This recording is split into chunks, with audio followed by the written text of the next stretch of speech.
So let's go back to Romans 4. It says, for if Abraham was justified by works, he has something to boast about, but not before God. For what does the scripture say? Abraham believed.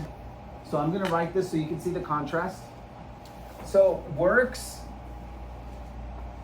What's another word for believe? I believe in Jesus means I have faith in Jesus, right? So works versus what? Versus faith. So some people believe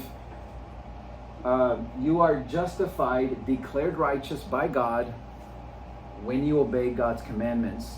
And if you do it well enough, you will gain salvation. Others say, no, you are justified, declared righteous by God on the basis of faith. Faith in what? Or faith in who? It can't just be general faith, but listen to what it says. It says, verse 3, Romans chapter 4. For what does the scripture say? Abraham believed God, and it was counted to him as what? Righteousness. What does it mean it was counted to him as righteousness? Can we use the word credit? Some of you may have a different translation than the ESV. If you do, does it say anything differently in your translation? Anyone? Credited, is that what it says? That's a great word. What does credited mean? To credit something to you. Okay, let's think of grades. So Emma makes a perfect 100. Most of you make good grades. The majority of you. Let me just put it this way. No one has failed Bible class in this class. So, but let's just say one of you makes a bad grade, or several of you make a bad grade, and you aren't going to pass. Now, we wouldn't do this, but it's an analogy. So, they say, Malachi, we're sorry. This year, you didn't pass Bible class. You're going to be retained in 8th grade again. You got to do it all over again. And everyone is moving on. But Miss Isom says, I tell you what, Malachi, do you want to be a 9th grader? Yes, I do, Miss Isom. Do you promise, whatever. It's not a perfect analogy. So Miss Isom says, I am going to take Emma's grade, her 100, and I'm going to credit it to your account. So that when we open up your academic records, it says, Malachi, 100. Now, once it's placed on his account, is that his 100? No. It is. It's on his account. Oh. Technically speaking, it's his because now it reflects his report card, 100.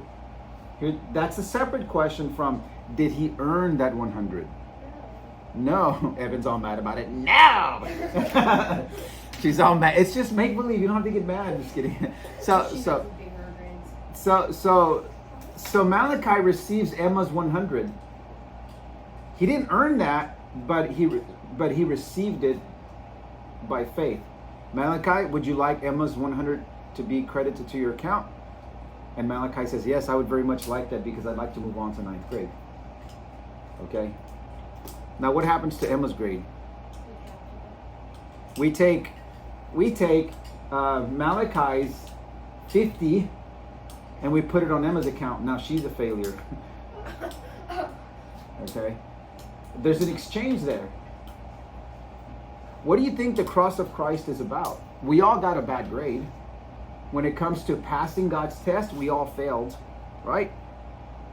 But Jesus gave us his perfect grade of righteousness, and he credited that to our account so that we wouldn't be retained. That's what the cross is about. So he goes to the cross and he suffers the penalty for our bad grades. But it gets better. After he pays the penalty, God resurrects him from the dead because it's already paid off. So in an imperfect analogy would be, Malachi moves to 9th grade, Emma stays in 8th grade and has to repeat it all over again. But Emma didn't do anything to fail. Jesus didn't do anything to fail, and yet he's on the cross. You see, all analogies are imperfect to some measure, but I think that helps to bring us understanding. So, did Malachi receive the good grade by works, meaning he earned it, or did he receive a good grade by faith? By faith.